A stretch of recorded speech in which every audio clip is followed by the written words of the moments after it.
अंबरनाथमध्ये सीएनजीची वाहतूक करणाऱ्या ट्रकचा ॲक्सेल ट्रक वेगात असताना अचानकपणे तुटला।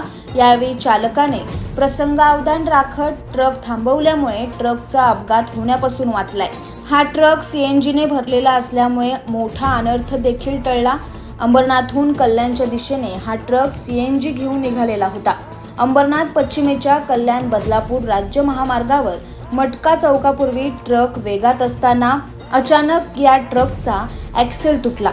ही बाब चालकाच्या लक्षात येताच त्याने प्रसंगावधान राखत सिग्नलपूर्वीच ट्रक थांबवला। हा ट्रक सीएनजीने भरलेला असल्यामुळे त्याचा अपघात झाला असता तर मोठा अनर्थ घडला असता। याबाबत ट्रक चालकाने महानगर गॅस आणि पोलिसांना माहिती दिल्यानंतर महानगर गॅस कंपनीच्या अधिकाऱ्यांनी तातडीने घटनास्थळी धाव घेत दुरुस्ती करणाऱ्या टीमला पाचारण केले। वाहतूक पोलीसही या ठिकाणी दाखल झाले। सध्या या ट्रकची दुरुस्ती सुरू आहे। Bureau report, A B fast news, Ambernath.